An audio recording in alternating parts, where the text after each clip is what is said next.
it's under the wrong date. It don't matter. Yeah. 1 2 1 2 1 2. We are back. A little more energy this week. What's a podcast? DJ Jerome Baker III. Shout out to my guy, always available. Hashtag Streetwear Eddie. What's good, Ron? And don't charge Abdul. Abdul, no show Abdul. Listen, man, we don't know what's going on. You know what I'm saying? Abdul says he'll be joining us a little bit later. Sounds like he's in much better spirits than last week. So when you see him, quarantine.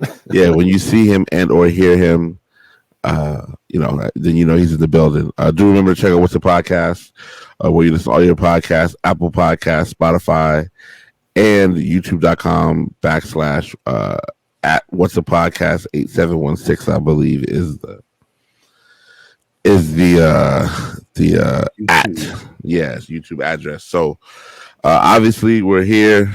Eddie and I are back in the building. Eddie, how was your weekend? How did that play out for you?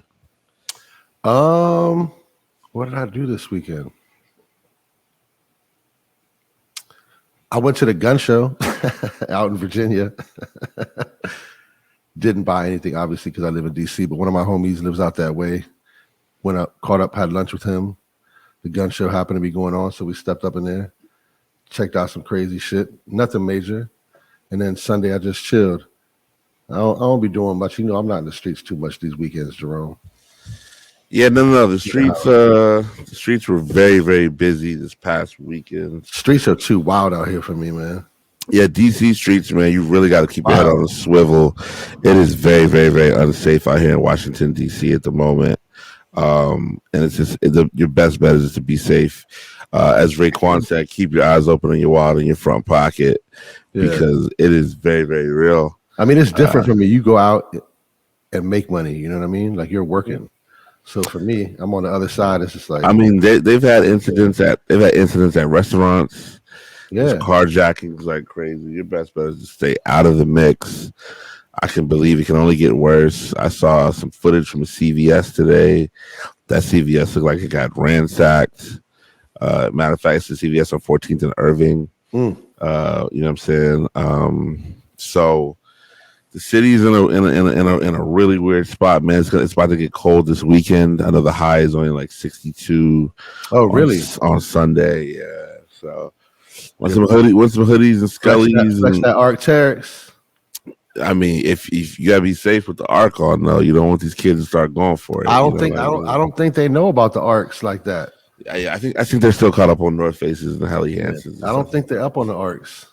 But nevertheless, man, this weekend was tremendous. It was an interesting weekend. So Friday, I DJ'd at a spot called Royal Sands in Navy Yard, which overlooks the baseball stadium. You can look into the baseball stadium. It's a rooftop joint. 2 floors. Okay. No, but the bar is not on a rooftop? No, it's just 2 floors. So how do you look into the stadium? It's just like cut out, and you're literally directly across the street from the stadium, so you can see into it. Okay. So the crazy part, it's a 20,000 square foot building. It's huge. Normally there's about 1,500 people in there, maybe. This Friday, it was not so many people in there. And is it always like a DJ? Yeah, Friday, Saturday afternoon, Saturday night. And what is it for the rest of the week? Nothing? Yeah, nothing. Yeah, I mean they've got really good food there. Yeah, so it is a restaurant. Yeah, it is a restaurant. Yeah. Okay. Actually, before we get into that, I went to a spot called Any Day Cafe, Any Day Now Cafe, because I was having a meeting about something. They have these scallion pancakes. Oh, yo, crack. Savory pancakes? No, literally a scallion pancake. Yeah, like amazing. Where's it at? In Navy Yard. Everything's in Navy Yard's popping. I can't do it. Navy Yard is popping, G. I ain't gonna hold you. I feel you. You get paid out there. I feel you. So anyhow, we're in Royal Sands, and there's only like maybe 30, 40, 50 people in the whole building. Like it's normally, like I said, there's 1,000. What was crazy, the manager's like, yo, he's like, we're slower than normal because there's so many people who work for the government that live in Navy Yard. Yeah. And Friday night, remember, they were trying to keep the government open. Yeah. So as a result of them trying to keep the oven open, they were still at work on a Friday night. They kept it open. Well, they ended up keeping it open, but at the expense of Navy Yard nightlife. You see what I'm saying? So a little slower than normal. Cool, all good. The next day, I get up, take my kid to a barbecue to school. We had a good time. Dope. Kicked it. Boom. I take the train from where I'm at to Navy Yard again. Boom. You got Bella with you? Nah. This is like 3:30. Yeah, it's like 3:30. Boom. Everyday People was in DC. Me and my guy Matthias were performing.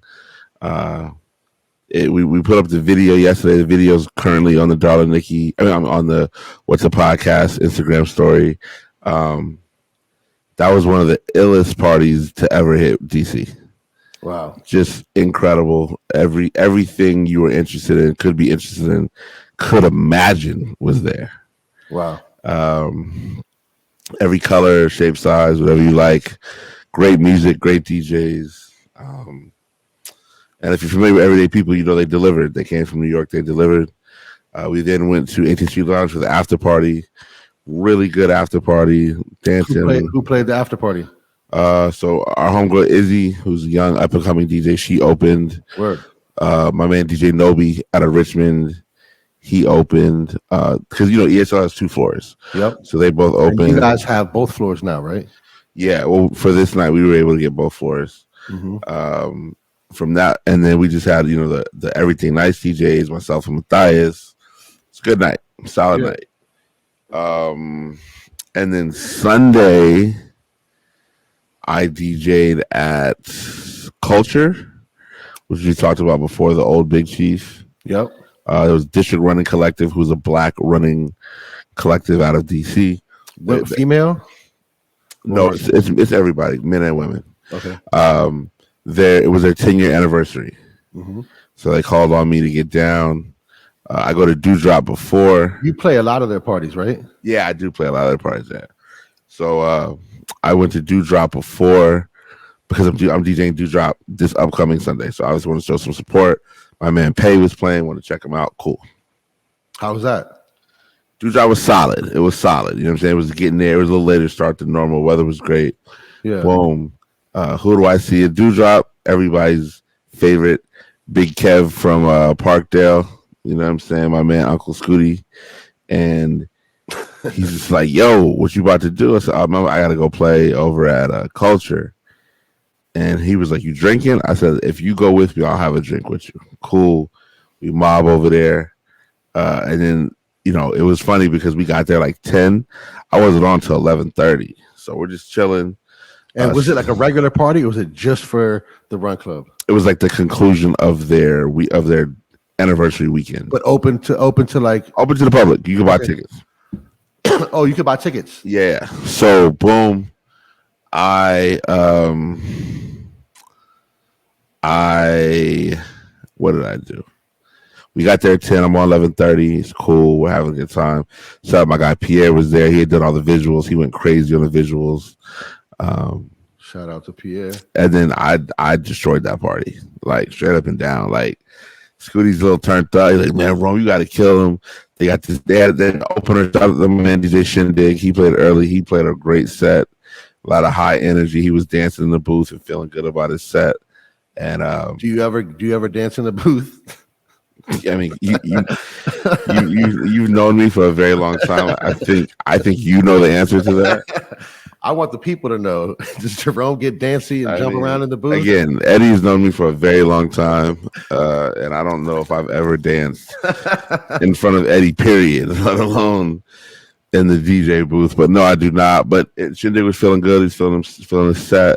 I was not mad at him. He played a really great set. Yeah. And so Scooty's like, man, he's killing it, Rome. You gotta get high. Like, let's take all these shots. And I was like, bro, I want to see tomorrow. I don't want to do that to myself. Right. I can't do it to myself. This is my first weekend back drinking. If I don't kill myself. If I don't drink, and it's Sunday at this point. And it's Sunday. Yeah, so you definitely been drinking Friday and Saturday. If I don't drink anymore, I'm in a good place. You feel me? So I got on, man, and like it's very rare that I'm like, yo, I I did not like. I really crushed it though. Like I really went crazy. Gorgeous set. Absolutely recorded it.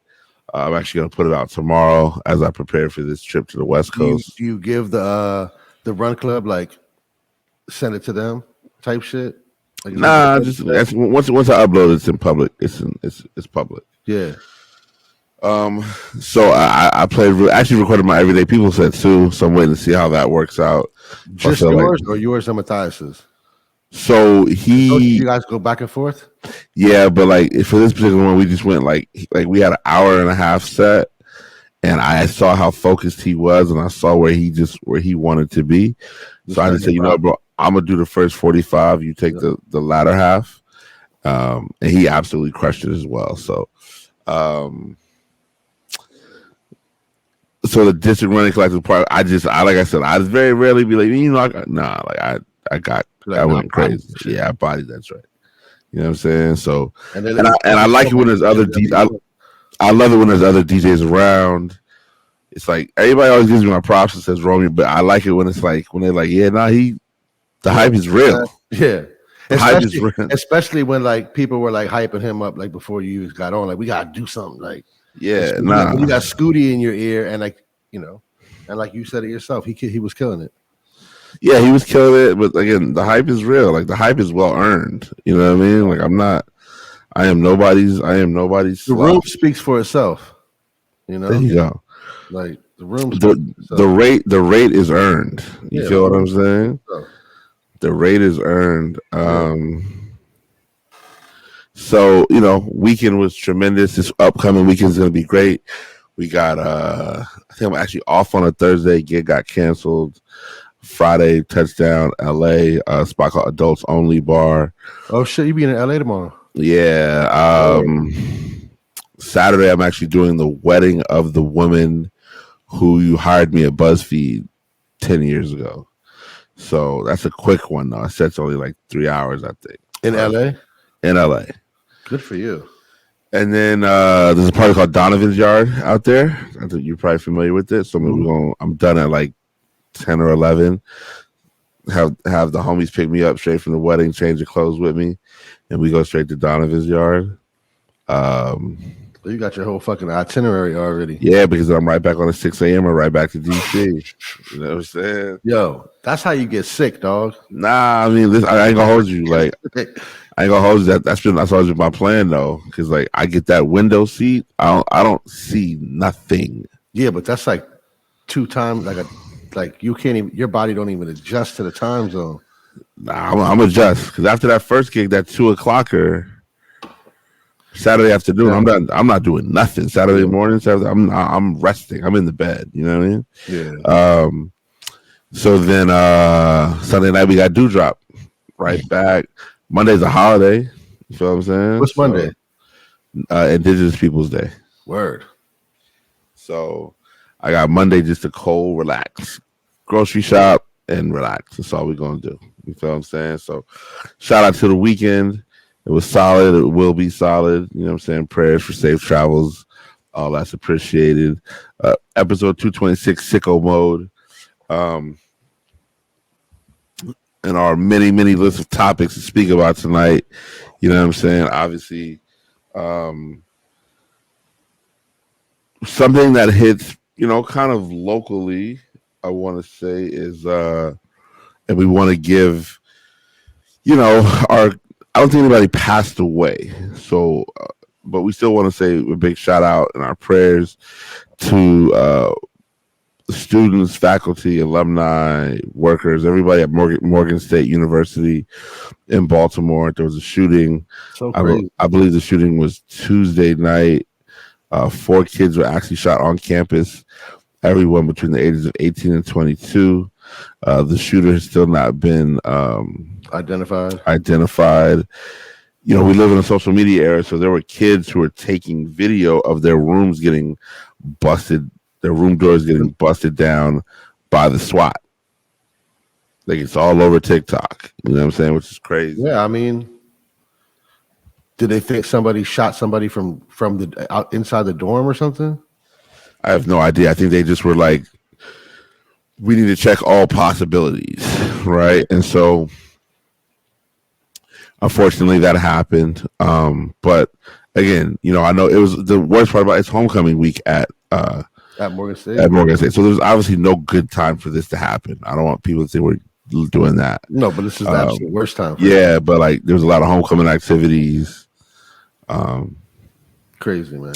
School canceled all of the official homecoming activities, parade, this concert, this game, this, that, and the third. But I mean, it's kind of poor taste to keep it pushing. You know what I'm saying? But there are a lot of things going on. So shout out to Baltimore, man. Shout out to Morgan State. If you're a Morgan State alumni, or student, faculty, whatever, we definitely have prayers up for you. We want to see everybody come out safe and sound because you shouldn't have to worry about that. No, going to school, nobody should have to worry about that. You know what I mean? We got a heavy topic list. Oh, I mean, so we've talked about it. We had our opinions on it. But Tremaine Emory, former Supreme Creative Director, still creative director of Denim Tears, he did an interview with a music journalist by the name of Torre. Yeah, it's about an hour and a half, maybe a little bit more.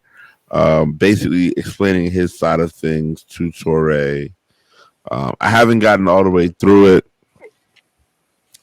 but it looks like it's been very solid so far. Like I'm maybe in the first 10-15 minutes. So I'm not even really it's solid into it. You watched it? It's solid? Yeah, it's solid.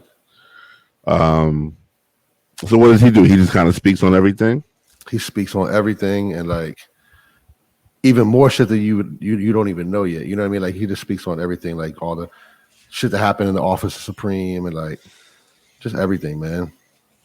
I don't want to ruin it for you. Just listen to it because like you probably know more about that shit than I do because I'm not like super big in the streetwear anymore. Not like in the know. Right. But I listened to it. It was a good read. And he has valid points and like I'm with it. Yeah, I'm very into if what he says is true, then like, yeah, I'm with it. Like I'm very into, just like infrastructure and business. You know what I'm saying? And so hearing the infrastructure about Supreme is always very, very interesting because it's been not a lot has been shared with the world in the past 30 years. He said he was like one of a few people of color that actually work like in a position of power in the corporate side of Supreme. He's like, yeah, they hire all black and brown people to work the stores. He was like, but that's about it. Right. Again, man, that's something that I'll check out. I might save it for the plane. I might download a few episodes, a few things, and just I got my headphones back, my wired headphones. Like I found them again. So back in a bit. Yeah, I like the wired ones on the plane. Yeah, because then you got to worry about whatever. But so I'm gonna check that out. I'm still listening to the Memphis Bleak Drink Champs interview. That was solid. It was solid. I'm listening to a podcast with a guy named James Fauntleroy.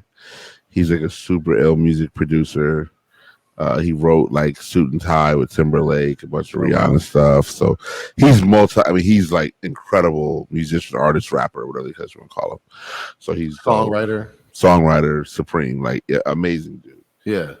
So does he have his own music out, or he just writes for other people? He does. He's in groups with he's in a group called Cocaine 80s.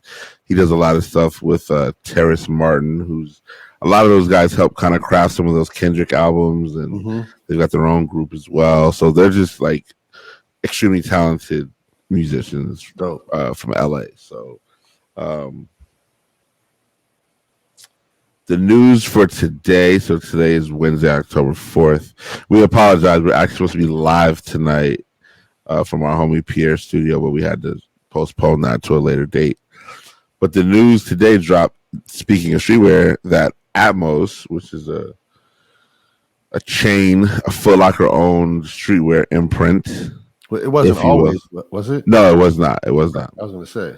They're actually shutting down the 3 Atmos stores, which I believe is Philly, New York, and DC. Oh, they're shutting the one in Georgetown down. They're shutting all 3 of their stores in Philly, New York, DC, And then I think that they are also shutting down their U.S. based website, their U.S. website. They're focusing on Asia. Is the Asian Atmos, like the Japanese Atmos, owned by Foot Locker as well, or is it a separate company? I don't believe so. I believe that it's a separate company. Yeah. I've got what's it called actually right here, so let's double check so we don't get caught out if we're in the slightest of wrongs. What is this? High Beast? I got High Beast open. You know, this is their thing. All right. Atmos to close all of its North American stores. The Foot Locker owned retailer will also shut down its website in the U.S.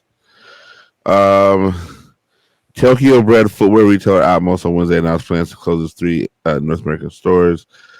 So I believe the company must be owned by Foot Locker outright. Okay. Because it says the company which is owned by Foot Locker said that the decision reflects a strategic move to focus its attention on the Japanese and Asian markets.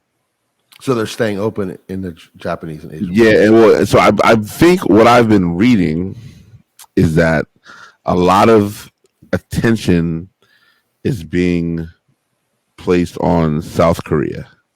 Okay. Like Seoul, South Korea is supposed to be the next hot spot, next global hot spot, right? Like all of the all the big French houses are trying to get over there.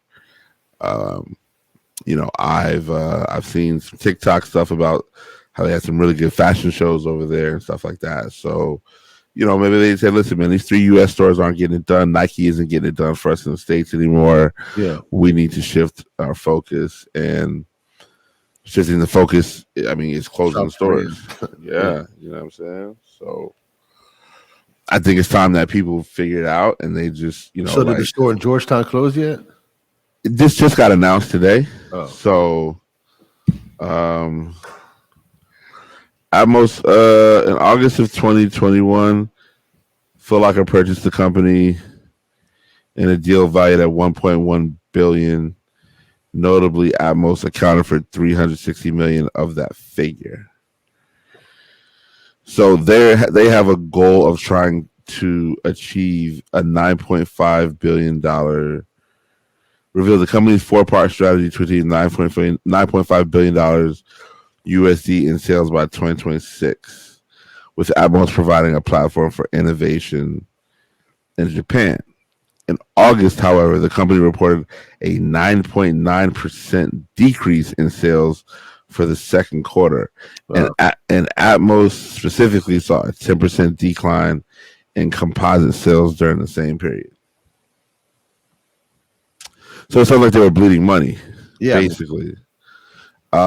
Which, you know, obviously it's you can't do that for too long these days, right? No. Like, no, these days you have to. It's not a business if you're not making money, right? And it's like, but especially nowadays, it's cutthroat.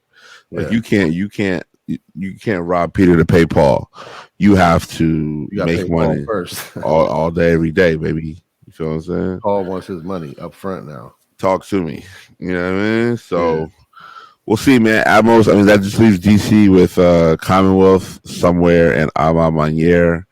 Obviously, there's also Major. That's about it. That's it. And a gang of resellers. Yeah. Hold tight. Let me see. Yeah, Major still is. I think Major's like by appointment only. You have to.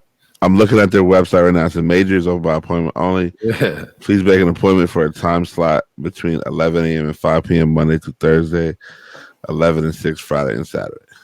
So can you make an appointment for 11 on Saturday when the Jordans drop and get guaranteed a pair because you have the first appointment on Saturday morning at 11? Special launches announced via Instagram are not subject to appointment, but specific to each individual release. Only one individual allowed at a time for special launches. All sales are final. Yikes! So before you could even finish answering the question, they already had that answered. You feel what I'm saying? Every time I walk past it, they're closed with the door locked. Yeah, I mean, I don't think they have any employees. Or they might have one. They have one employee.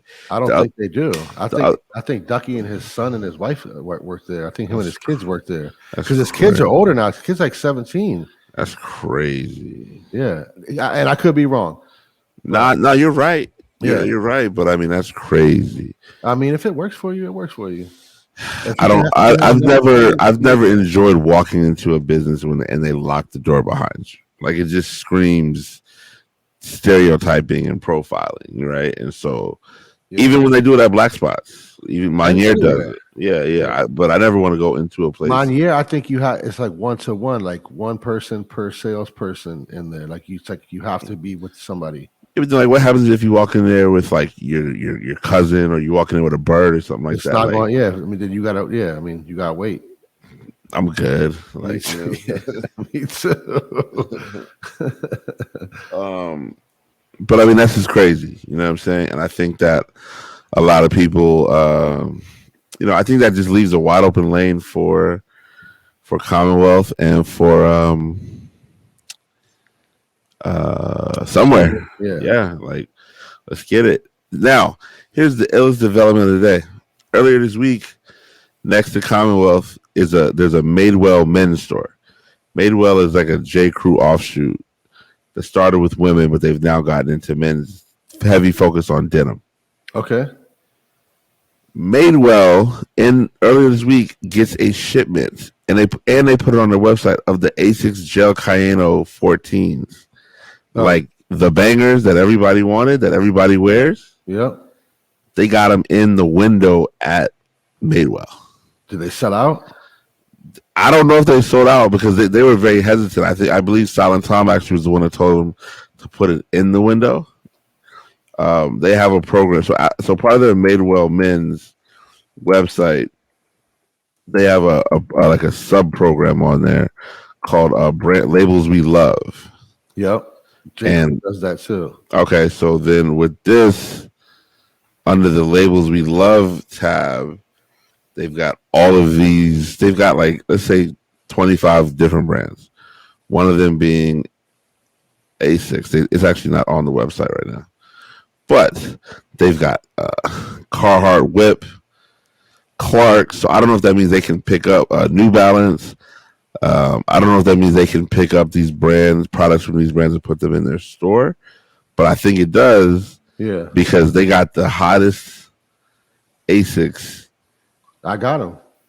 They got the hottest Asics. They took them off the website. The ones. No, they're not. They're still on there. Are they? Yeah, I'm looking at it right now. Oh yeah, but see that color that says bestseller? No, they had the color that cream ones. Nah, but they had the other ones, but they sold out. What other color were there? The ones that we had at the shop. Yeah, cream and silver. Yeah, hold on, because I'm looking at them on there. I'm about to send you the link right now. Because look at this. Here's the link right here. What is this? That's comments, private chat. That's what I see. Look at the private chat right there.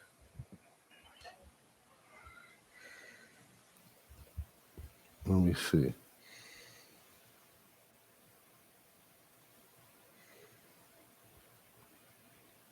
It says, "Oh, the cream ones. They still have them." Yeah, see, I'm not getting that on my on my end. They still have them. Either way, all I'm saying is the fact that Madewell has now tapped into the Asics. It can get real scary out here. You know what I'm saying? Because all they got to do, I'm pretty sure they just walked next door, saw that we had these, and was like, we need to pick these up. No, I think it's bigger than that. Because Madewell, it's on their website. You know, it is. And I think my homegirl got one of the last pairs in store today because she called and said they're going to send them to her. I'm about to order a pair now. You should. I got a pair now. I'm going to order it for the bird. They got kid sizes. Size 5 all the way up. Let's go. Yeah. You see the ones I sent you? Yeah. Those are the ones that I was talking about that they have in the store. Yeah. I got those. Y'all had them in the store. Yeah. But ours lasted all of, 5 minutes. Yeah, I think everybody that worked there got a pair, and then everybody that knows somebody that worked there got a pair. Relax. relax. Now, you know what? There was like 4 or 5 pairs I remember that weren't moving.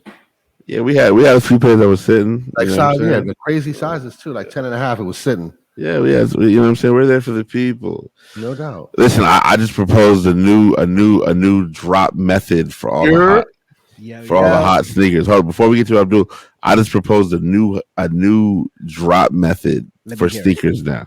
For hot sneakers. Yeah. So, it's so funny when Abdul chimes in because this was happening organically anyways. Right. And Abdul jumps in when the sneaker topic. Sneaker talk. I love it. I'm saying this is what I'm telling them. I said, yo, this is how you handle hot releases. Okay. Don't drop the hot sneakers on Saturdays no more. Okay. Tuesday or Wednesday. I love that. At 3:00. In general. For everything. For every hot release. Well, kids can't get it at 3:00 if it dropped. The kids get out of school at 3:15. Yes, they can. So if it drops at 3, that shit's gonna be gone. Because all right, 4. We can do 4. Gonna be up there. We can do 4. We can do 4. What I'm saying though is what does that save? What does that get us? It allows for everybody to get a fair chance to get them instead of just the weekend warriors, right? Like you need the organic shopper. Like if I come through and if I'm like, yo, Commonwealth just got these. It's Wednesday at 4:30. Put it on the gram. It's gonna be like it's gonna create an organic. That means you got to stop in any time. You never know when we're dropping something. I think that stores should just drop shoes periodically and not on the release date and just drop. Yeah. Like, you know, the problem with that is, Roman, you said a date and a time. Now you got people camping out the day before. That's the problem. Anticipation of 3 p.m. Yeah, but if Wednesday. you say 3 p.m. on Wednesday, they're going to be there Sunday night. But they're not. No, it's never that serious. What I'm saying though is that you have to drop the shoes. The Saturday morning 11 a.m. thing is not. It's not popping no more. You need to drop the shoes at different times so that you can keep people guessing. They never know when they're gonna walk in there and see the shoes. I agree with that. Most shoes are raffles now, anyway. So they're all raffles. The whole waiting line. But I'm talking about even just these Asics though. Like if you just walk in the Commonwealth on a Wednesday and see these Asics on the shelf, you'd be like, oh, I came up. Word, I came up. You know what I'm saying? Where it's like, man, that store was tight. They had everything. Exactly. One pair of shoes. No, but we're talking about how Madewell carries the Asics now. Yeah. They got a whole set. Are they all those do they have an Asics account or are they got an account going to sole priorities? No. They got a whole account. It's like pretty much J. Crew. Are you wearing Madewell? Like, is that your go-to? I've never even been. I walked in there yesterday for the first time. I've never been in one. And I just said, "Yo, what sizes y'all got in the joints?" And he was like, the smallest is I think an 8." And I was like, "I bet." So I just think that if you drop them at different times, not with the Saturday 11 a.m. Because what happens if like boom, you gotta work, Eddie.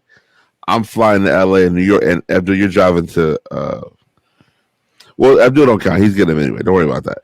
But if Eddie or I is trying to get him, and we have something else, we're not going to get it, right? But if we walk in there the Thursday before, Thursday at 3 doesn't work for me.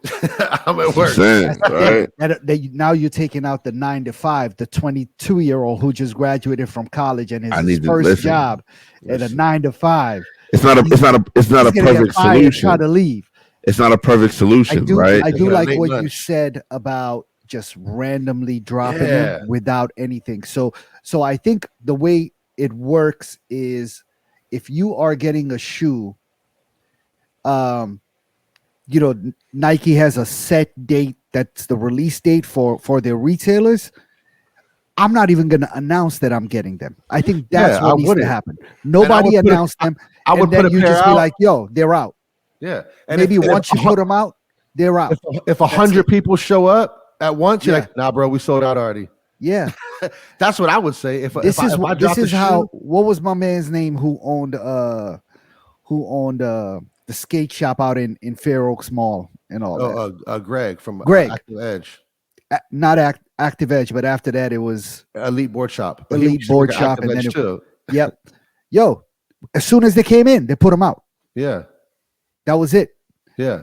So if you get there, you get there. That only works with the now my train of thought is that right? But like last week we got some Cali Hill DeWitt, whatever his name is, Adidas, right? I'm like, yo, put them on the floor. I text Larry. I'm like, yo, we got these new, whatever. He's like, yo, them joints actually don't come out till the end of the month. So we might have got them early September. He's like, they don't come out. I'm like, yo, we already sold 3 pairs. I mean, one, I would have did that if they would have sold, and two, I would have been like, yo, the streets don't wait. Like the bills gotta get paid now. Yeah. So if somebody wants them now, let's go. You know what I'm saying? But you got to respect it. So, my thing is now you have these big retailers like a Madewell with a financial backing of a J. Crew. Yeah, because are they owned by J. Crew? I mean, it's J. Crew-esque. If it's not J. Crew, it's something like that. No, they're owned by they're owned by J. Crew. Yeah, that makes sense. They fall in line with the same sort of aesthetic. So now, and they're saying, yo, instead of buying a button up that looks like a tablecloth, you can get a super fresh what all the cool kids 2 doors over are wearing. Yeah. Right? Now I'm not wrong. They're not wrong, right? Yeah. I have a theory though that somebody walks into Commonwealth with a Madewell bag. Yeah. They're not buying nothing. It's priced out of their range. They buy Comme des Garçons. No. It's not popping. They sell Comme des Garçons at J. Crew. They do.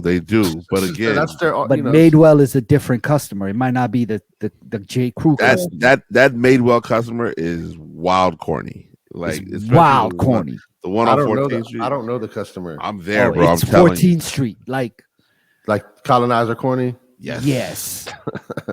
Worse than StockX white boy. Trader Joe's.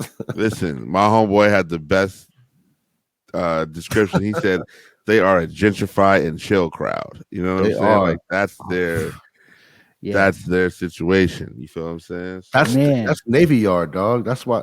Yeah, Navy Yard's corny too. Don't get it twisted. Like just because they got solid restaurants does not mean it's not. But still, get that scallion pancake from any day now because that's just crack. I just came from Vera Cucina. Did I say it right? Vera Cucina. Banging. Yeah, it was pretty good. Yeah. Banging. Mexican Lebanese, I think. That's a real thing. Yeah. Nafe, shout out Nafe. He was there. I didn't realize that's where I was going until I got there. And I was like, I think this is where Omar had his party. Yeah. Jeromes had his birthday party in here. And sure enough, it was and then I saw Nathan there. And I was like, oh, yeah, okay. Must be the same spot. The food is good. Yeah. I'm stuffed. The upstairs is amazing. Yeah. It's amazing. That's where I sat when I went there. I think that is the restaurant part of it. That is the restaurant, yeah. Yeah. When they throw parties up there, though, the vibe is undefeated. That's my first time going. They move the tables and turn up. They don't turn up. They definitely house it out and do all the two-step and all that. But that's a turn up for them. Yes, that's a turn up. Shit, tell them they're not turning up. But it's a beaut, man. That space is dope. It's a beautiful space. Food is good. Yeah, and it's crazy too because that neighborhood has lost so many restaurants. What was there before? I was trying to figure it out. Big Chief. That was Big Chief. Yeah. They just split Big it Chief up. on the corner where Gibellina is now.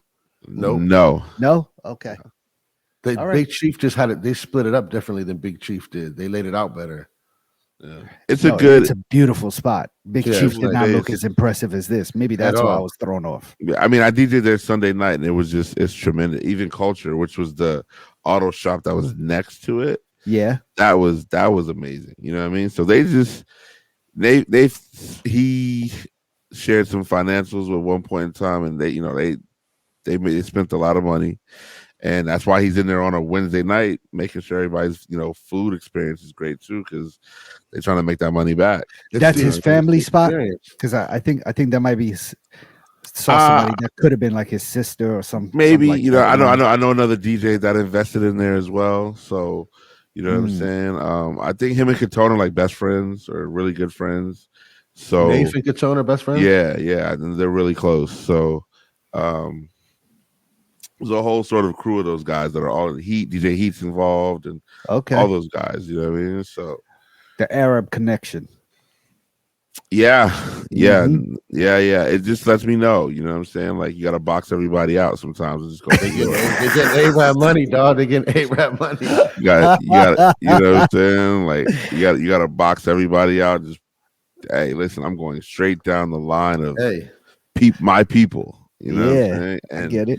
All right. Sometimes you got to do that. They went old school with it. Yeah, that's what I'm gonna do. That's what I'm gonna do real soon. Yeah. My next situation was about to be, respectfully speaking. You know what I'm saying? But sorry, I'm late, guys.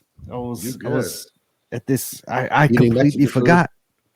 Honestly, I completely slipped my mind that today was Wednesday. Were you out with your wife? I was. Yeah. This was like, I've been out of circulation for the last at least all of last week. I missed last episode and so you back to 100%? I'm back to it. I'm getting there. Yeah. I'm getting there. So I mean, we spoke about let's go Diamondbacks 5-2 ninth inning. Let's get it. Milwaukee, we can win the series. We spoke about the unfortunate events at Morgan State. Right, we want to make sure everybody is our prayers and all that. Prayers and condolences. Yeah, well, nobody passed, but we still wanted to say, we want to keep it. Still, did they say how it started, or they don't? They don't have the assailant. I haven't read like a report or nothing like that. We spoke about. They had to say something why it happened. Without the shooter, they're not going to know the motive. So who knows, man? I mean, if the people got shot were beefing with somebody, then they'll know. But it was randoms. It wasn't. It was just like active shooter type shit. We had active shooter. That's why SWAT team was on it. Yeah. And it was also it was like a memorializing of a day leading up to the homecoming. It was some sort of like a big event on campus. Wow. Yeah, active shooters, man. Fuck out of here. We spoke about Tremaine's interview with Torre. Oh, did you listen to it? I keep meaning to listen to it. I haven't. I only got the first 10 minutes in. Okay. And then you didn't listen to it yet, Abdul? No. It's about an hour, 15, hour and 20. You could. I forgot all about it. I'm glad you told me. I mean, like I said, I was completely out of everything last week, man. I missed a lot, but I'm subscribing to that podcast right now so that I can listen to it. You know what I did listen to this week though? I listened to, and again, the dudes are just throwing fits with Angelo Baque. Me too. I did listen to that.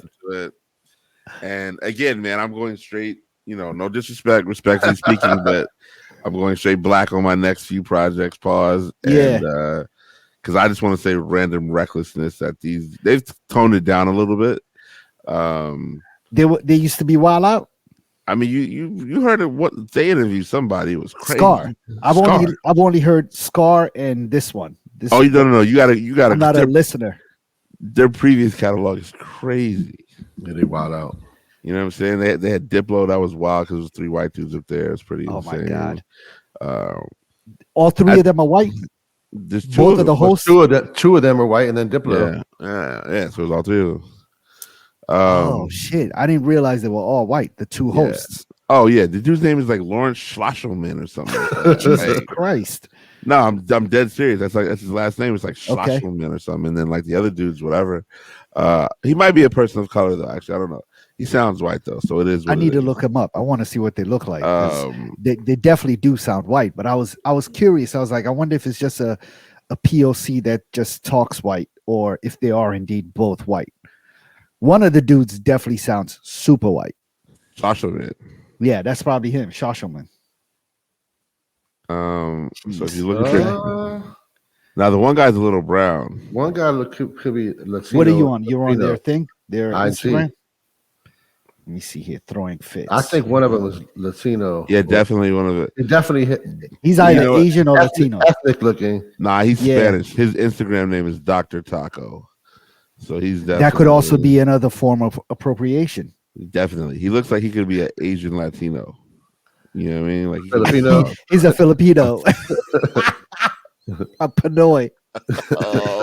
You know what? He very well could be Pinoy. I'm looking at a video of him. The other guy looks like Matt Welty from the Complex Sneakers podcast. He does look like Matt Welty. Oh my goodness. Called that man a Pinoy. Jeez. But this one guy could definitely be a Pinoy. Dr. Taco? Dr. Taco might be Pinoy. His name is James Harris. How do you get a Pinoy out of that? I don't know. The Pinoys be going mad Catholic with it. Yeah, but not a American last name. I feel like maybe he's a half-C. Maybe he's a half-C. Half a Pinoy. Oh man.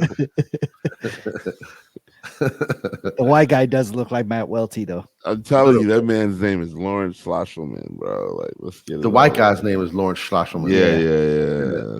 And the other guy's name is what? Dr. Taco. I think that's all we know. James Harris. Yeah. It was a good interview, though. I enjoyed it.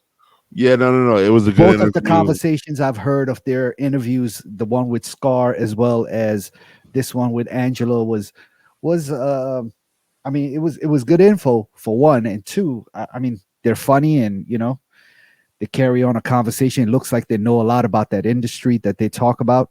They definitely do. It's informative.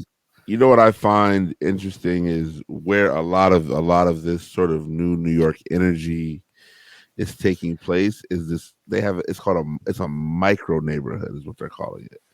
It's called Dime Square. And it's a micro neighborhood of Manhattan, roughly located between Chinatown and the Lower East Side of New York City. I mean, I can definitely attest. That's right there. That's what I'm saying. It's just that right. That's where everything right there is. By the Awake store. It's like everything is shifted down that way. Yep. Everything is shifted to that. They gave it a name that quick. It has a Wikipedia. It's called Dime Square. Dime Square. Yeah. Dime Square. Because somebody rented out Scar's Pizza for. They did their maybe Undefeated did their after party. Undefeated did a party. Yeah, they did a Converse party there. Yeah, so it's like that's the energy now. The energy is in this because I think Stussy's down the block. I think there's a lot of just stuff right there. You know what I mean? So Stussy is there. Off right there. I think, or is it Stussy? I don't know. Maybe used to be all the way on. No, it's on Spring Street. I might be wrong. Yeah. But just to have a lot of that energy. There's a lot of stuff there. Yeah, I like it. Yeah, I can't remember the last time I went to Soho. My last bunch of trips I went to New York. My location has always been over there by Scar. I set up shop at Scar. That's like my office.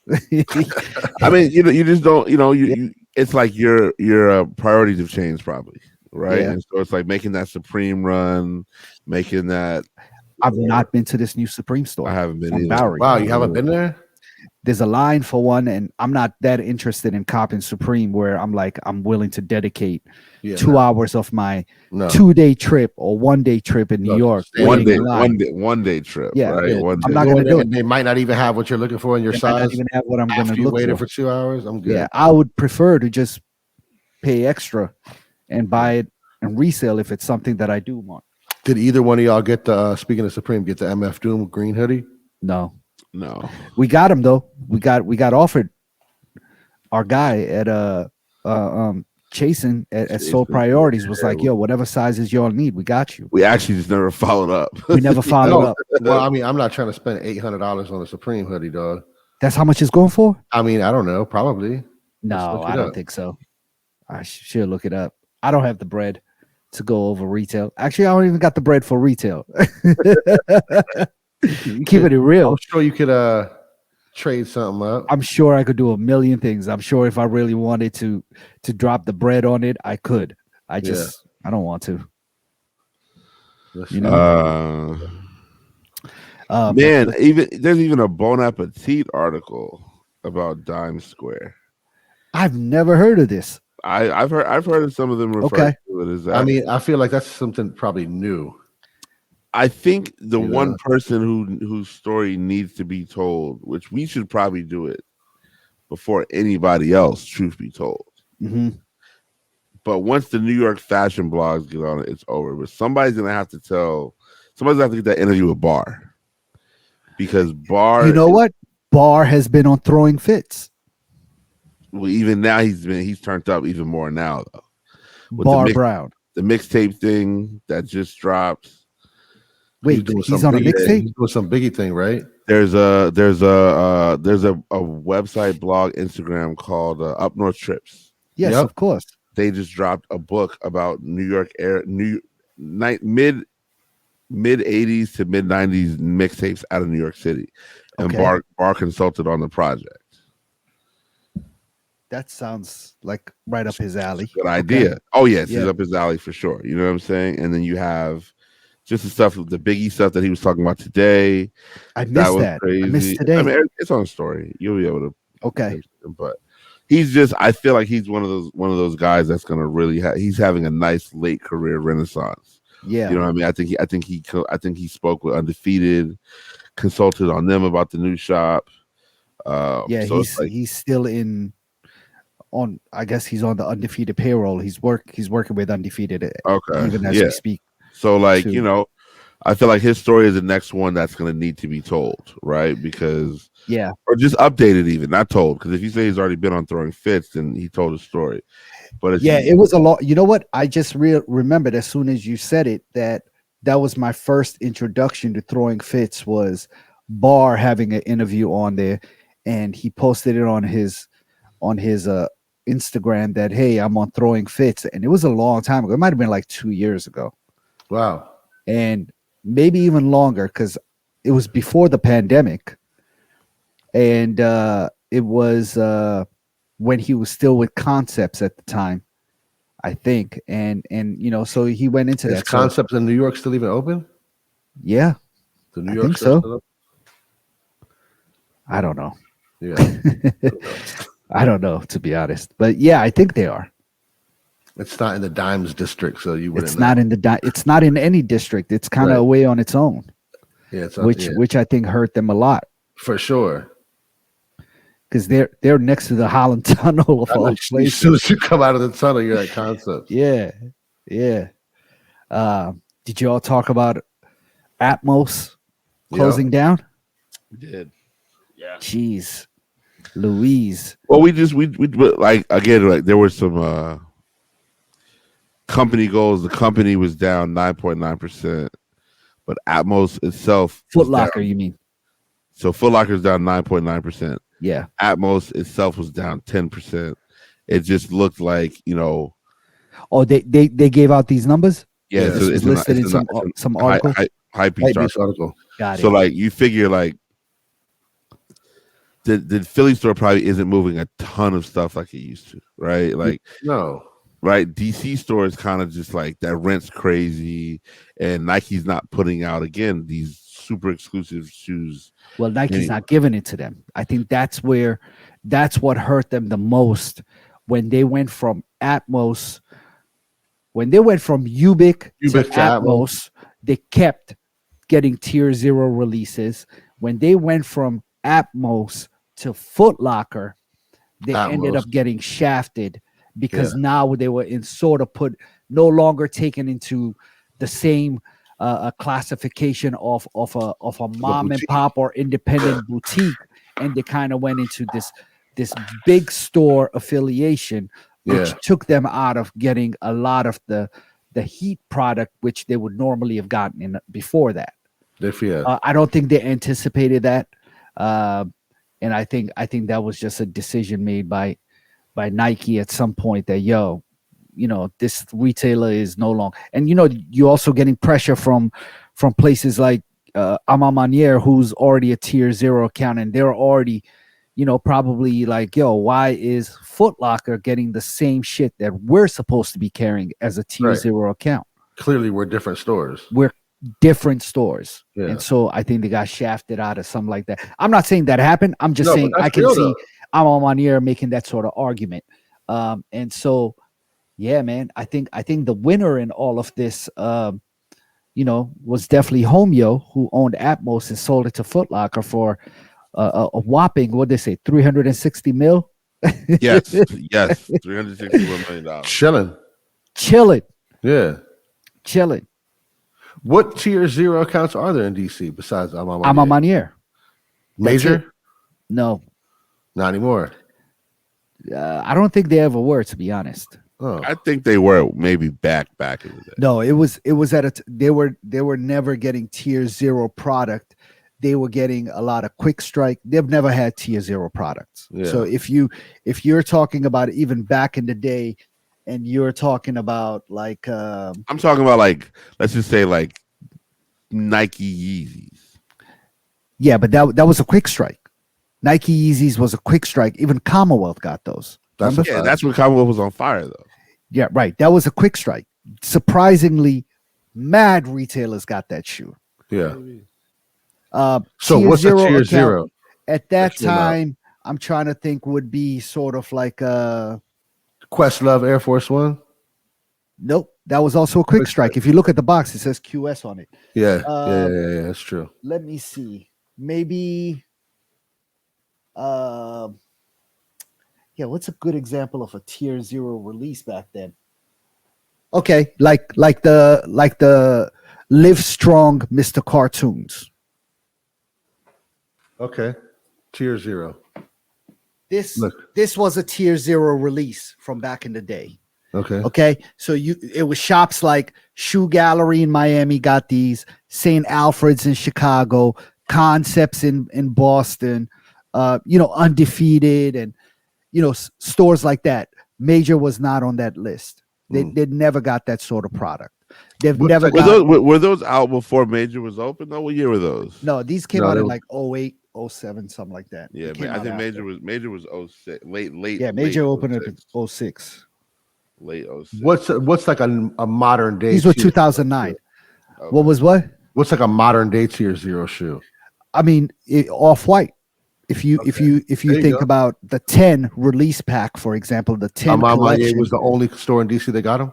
Well, Ama Manier wasn't even open at that time. I think in 2017 when that came out, Ubik was the only store in DC that got them. Okay. At that time, and they had them in hand. You could go up to the store and go get them. Wow! Shout out to Paul Lee, who was the Ubik creative director at that time. I mean, I have a lot of history with Ubik, man. Going up and camping out at Ubik in Philly for multiple releases. Remember the dude Ron? Ron, of course. Yeah, I know Ron. He worked at another shop before that, and then I know Ron from Sneaker Pimps. He used to work at Sneaker Pimps as well. So, shout out to Ron. Jimmy Garecki worked there. Yep, Mikey Swag worked there. Mikey worked there. Mikey was in college up there, right? Yeah. He went to Temple. Mikey opened the Stussy store up there when it was the Stussy store in Stussy store upstairs. Yeah. Yeah. Now, Mikey went to the Art Institute. Okay. Jimmy went to Temple. Got it. I thought Mikey might have gone to Temple as well. No, he went to art school. Yeah, man. So it's sad to see it go, man. It's just, I think those guys were ready to check out, and once they checked out, they kind of took the relevance of the shop with it. You know what I'm saying? Yeah. And that counts for a lot. You gotta be able to adapt with trends that are changing, and if you're looking to a corporation like Foot Locker to adapt to changing trends really fast, it just does not happen as it would if it's owned by the three of us, for example. No. You know what I'm saying? You got to take things up the corporate ladder. You got to get approvals. You got to do this. By that time, the momentum's already shifted onto something else. You already missed out. Yeah. So it could be a variety of things. Again, you know what I'm saying, for that. But yeah, I think it's multiple reasons. But yeah, it's sad to see it go.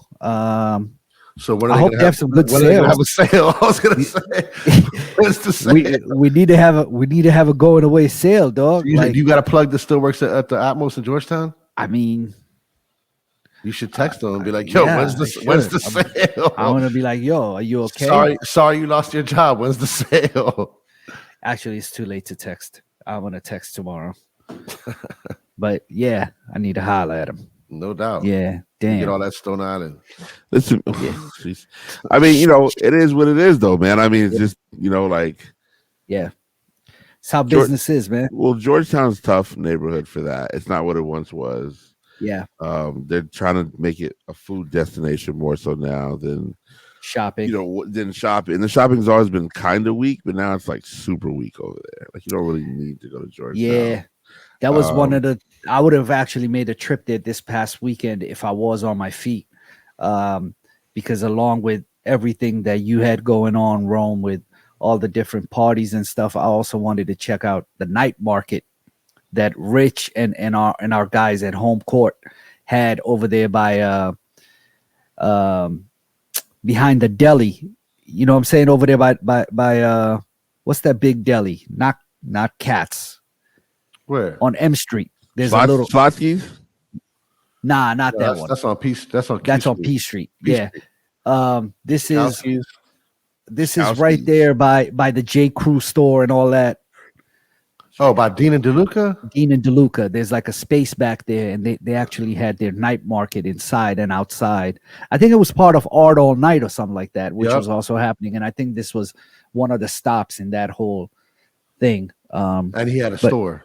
Well, no, they had multiple like the flea market thing that they do. Oh, but it was a night market, and I think it was really good. Killing it. Just killing it. Yeah, I actually went by the store today, man.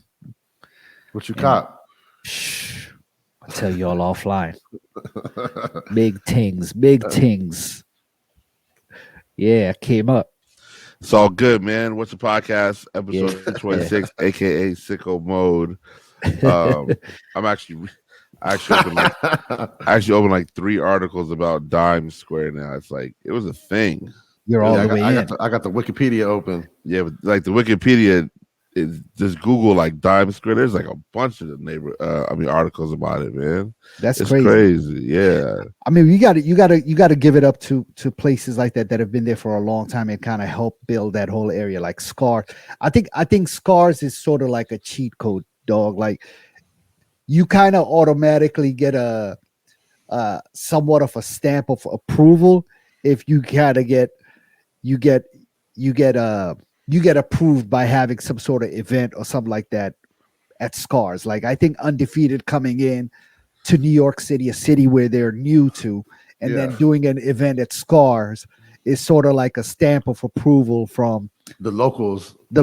You know what I'm saying? Well, I mean, think about it. Like Undefeated has a bag, number one, right? They got a bag. Number two, where else is really cool in New York that you could do a party? Like Scars is the number one spot for that, you know what I mean? So and I'm sure Scar understands the importance of like, yo, let me do this. For sure. Like let me it's a good business move, like you said. It's a bag too. It lends their credibility. It helps them out as well. There'll be a Scars Undefeated shirt next summer, I'm sure. You know what I mean? Like Scars LA coming this year.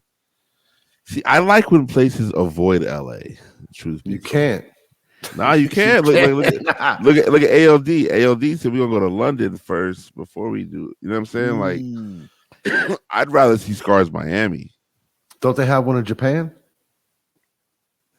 He talked about it on the podcast, right? Okay, yeah. So yeah, he talked. I'd rather see Scars like London because nobody has good pizza in London. Like it might not be able to happen out there.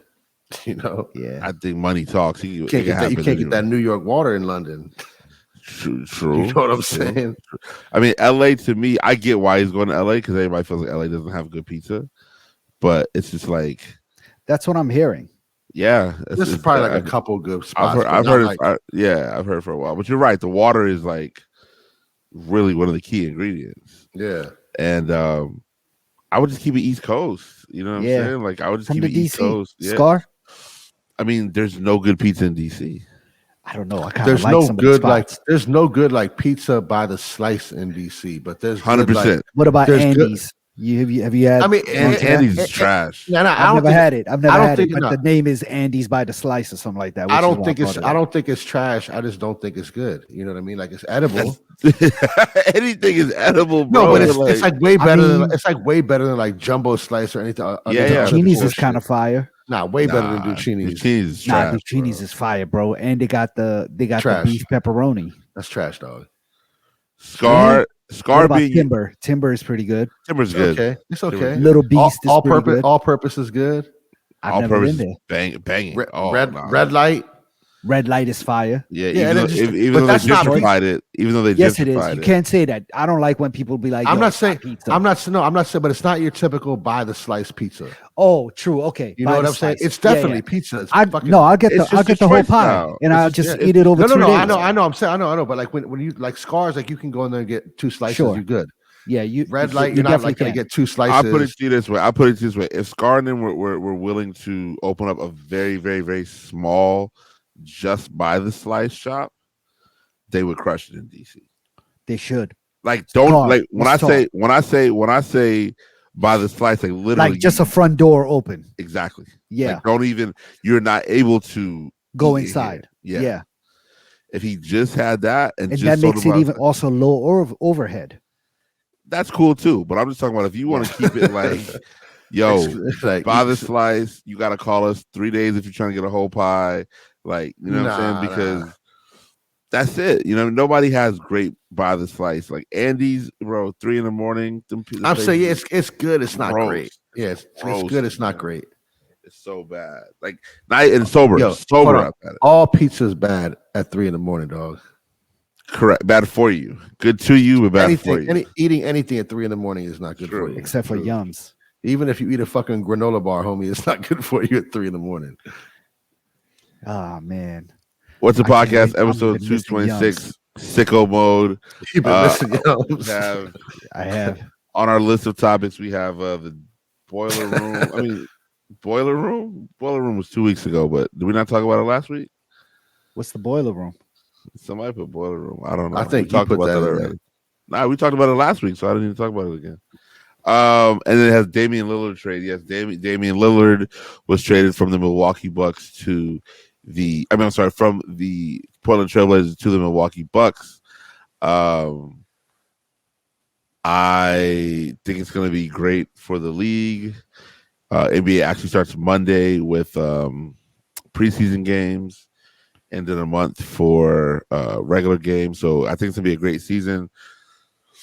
I'm on par to go to about 13 games in DC. I've got tickets for Philly nice. As well to see the Suns.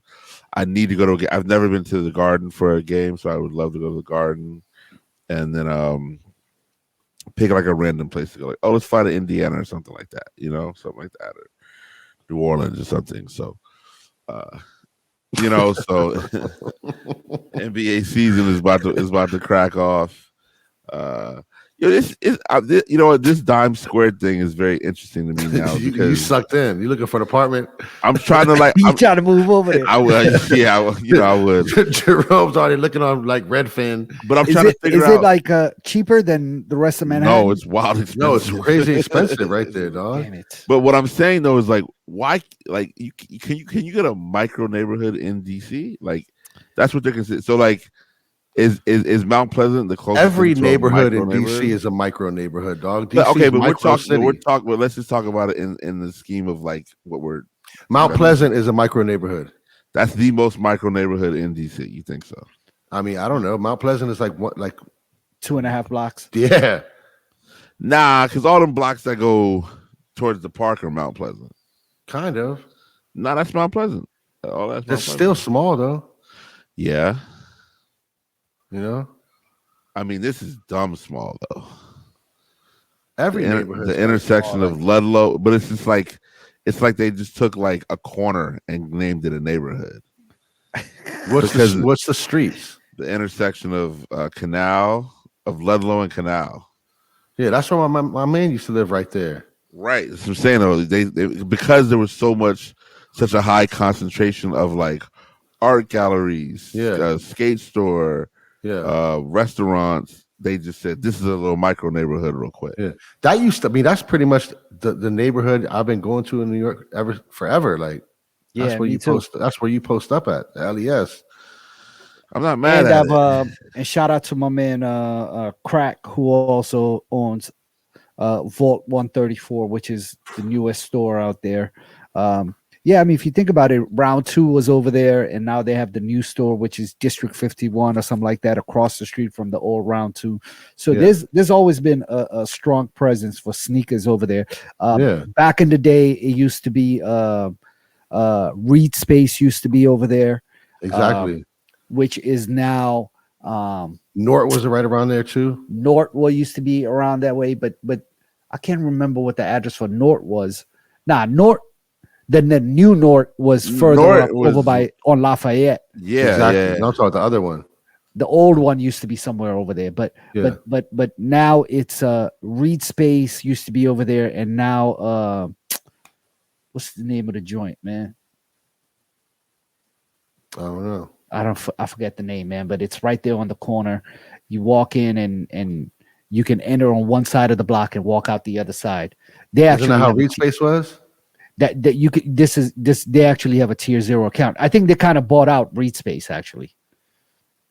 They bought out Jeff Staple at some point. Reed Space is a rap? Oh yeah, Reed Space been gone. Has it? Oh wow. Yeah. You gotta get up on your dimes district, Jerome. I'm reading it right now. I'm trying to get I'm trying to get situated so that my next return to New York is, if I wasn't going to LA Friday, I would have went to New York tomorrow. Extra butter. Extra butter. Yeah, they're right there. Yeah. Extra butter is right there. And you know where I actually walked into that was a very impressive space, and it's not, I don't know if that's considered Lower East Side, but what's the name of this brand, man? Shout out to the Griggs brothers, the twins who are from out here, Clayton and Chris. They are working for Daily Paper. Have you ever heard of Daily Paper? I believe they're British. They're Dutch. Close. Okay, something. They're African Dutch. Yeah. But they actually have a flagship store in that area, which is like the LES. I don't know if it's really the LES, to be honest, but it's right there in between the LES and like Noah, like close to like the new Undefeated store and all that. Mm-hmm. But I don't know if that's like Nolita, right? It just says the Bowery. Okay. It says located in Bowery. Daily Paper is? Yes. Oh, okay. Bro, you got to see this building, dog. First of all, it looks like it could be a mosque.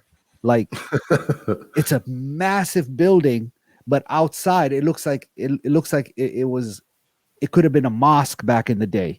And when I say they gutted out the whole inside and made it into a 3-level shopping experience with a rooftop where they have parties on Fridays and stuff like that. It's a very impressive spot, man. So yeah, that whole area is going crazy. I mean, looking at pictures of them of this store online, they clearly have a bag. Somebody is funding them because just to do what they did to the outside looks insane. Yeah. Yeah, shout out to Clayton and Chris, man, the Griggs brothers who are twins. They're from out here, from Maryland area, that are doing consulting with the Daily Paper and kind of running that store as well. Yeah, every Friday they post like a picture with like whoever's visiting in town. And they have like a happy hour there during the summertime with new DJs that come in and DJ the spot upstairs on the rooftop at the store. Yeah, it's a vibe. Holler at me, people. Yeah, Chris, Clayton, let's get Jerome up there, man. We're going. I know we them. Have a podcast. Yeah. I know them. Yeah. Oh, speaking of podcasts, there's a new podcast studio which we've been invited to record at. Let's go. Yeah, over in Adams Morgan. It's being run by our I think we said that with Tim Slay. Yeah. Yeah, so I'm actually supposed to get the phone call tomorrow. Yo, I went and saw it. That shit is dope, dog. Inside of the spot where he upstairs. Next door, upstairs. Okay. Yeah. So above the spot that used to be called Asylum. Are we going to have to pay? I mean, probably not. But I talked the dude. It's like dog. So Crispy is doing it with Tim, and Crispy works. They got their own podcast. No, running the space, programming the space. Okay. So he's like, yo, I'm gonna call you tomorrow, and then come through. He's like, I know you live close. He's like, come through tour the space, and then we'll figure it out. Space is dope, dog. Because they got TVs. Dog, the space is dope. Like, will they videotape us as well? Dog, it's already set up like a fucking studio, dog. They got the ill mics, the ill cameras already pointing at like the couch and the chairs. They got this could flat screens behind. This is what's gonna take us to the next level, guys. Dog, it's fire. Yo, this is it. This is what we've been waiting for. This is gonna take us to the next level, guys. Abdul has to production value is gonna go do the walkthrough tomorrow. I'm down. Let's do it. When they call me, I'll call you and see if you're free. I'm with it. Let's do it. What's the podcast episode? We're ready to go to the next level, guys. Actually, we're gonna call this one the next level. So sponsorship soon come. You know what I'm saying? We're ready. Hold on. We're not. We get them to sponsor us. What is Abdul watching? Man, I actually. What I am going to watch been in the bed for a week and you haven't been watching TV? Man, I've been doing a lot of sleeping, to be honest. Okay. But I did watch a lot of TV as well. I watched this new show called Dreaming While Black on Showtime, which is a British comedy set in London, obviously, and it has to do with this dude who's trying to be a writer and get his script off the ground and, you know, faces some of the challenges that black creatives might face when in that world, but from a British point of view. It's pretty funny, man. You should check that out if you haven't seen it already. It's a nice, easy watch. I think it's only like 7 or 6 episodes, 30 minutes long. It's a nice little sitcom. Check it out. What else did I watch? I watched a movie called She Said on Amazon Prime, which had to do about the reporters that exposed Harvey Weinstein and that whole case. Really, really good and informative. Harvey Weinstein was a dirty fucker, dog. Like, I had no fucking, like, I did, but you just don't realize how long this has been going on. Yeah. And how nasty this dude was. But it's a good movie, man. It focuses mainly on the 2 reporters who exposed the whole story and did the investigation behind it. And, you know, they were with the New York Times. Also watched Welcome to Wrexham, which is sort of like a reality documentary show based on the soccer team in Wrexham, bought by the 2 actors from Hollywood, Ryan Reynolds, as well as the other dude who's one of the dudes from It's Always Sunny in Philadelphia. Yep. So they bought this football team, which is on the lowest tier of football in British soccer system. And they bought it last year and they were trying to get it to. So in order to move up in the club level or in the league level, I should say, if you are in the top 2 of your league, you automatically get promoted to the league on top of you. And if you're on the bottom 2 of the league on top of you, you get relegated to 1 league below. So that's how teams make money, right? So this is the Premier League is the top tier of British soccer. The Championship League is below that, League One, and what they're on is not even really considered like a league. Yeah, it's not even really considered a league. They have professional players who make money and stuff like that, but it's in order for them to make money, they need to qualify to the league above theirs and then eventually keep on qualifying until they get to the Premier League. So it goes through the trials and tribulations of ownership and owning a team and investments that they had to make the team better and get morale up and get the city going. And I mean, it seems like they're doing everything right, man. So it's kind of following the team throughout a season and showing how it's going. I think there's 1 or 2 episodes left, but I'm fully caught up on that. But I'm also tonight on Netflix. I think they just aired a limited series on David Beckham, which I'm very interested to watch. I'm going to watch it when we're done taping. So I'll report on that next week, man. So I don't know exactly what they're going to go through, but I'm assuming it's sort of like going through his life journey. Yeah. David Beckham has always been one of my most one of my favorite soccer players. Not necessarily skill wise, but he's just always been an icon in soccer. For different reasons. He was, he had mad chicks, or he was knocking off Shorty from Spice Girls, or from some other place, or in the fashion world, he was just that dude. So, and also a very solid footballer. So you could always rely on him to play and be a good team player. So I'm gonna check this shit out. I forget what it's called, but I'm sure it has something to do with the name Beckham. You can search for it on Netflix. I'll talk more about it, how good it was, next week. That is what's good. I haven't watched the season finale of Ahsoka, but I'm gonna do that tomorrow. I have nothing to do tomorrow. New music. There's a ton of new music out there. I just haven't been listening to it. Oh, Alchemist and a dude by the name of Mike and Wiki have a dope album out. BT Hip Hop Awards was filmed this past week. So we'll see about that. Sexy Red made some very naive comments about wanting Trump back in the office. She's tripping, though. Oh my God. Yeah, she's whack for that. But other than that, we crushed it again. Shout out to my man, always available, #StreetWhereEddie. Peace, fellas. Shout out to our guy, Don't Charge Abdul, for the I'm back, baby. I'm back. The late episode pull up.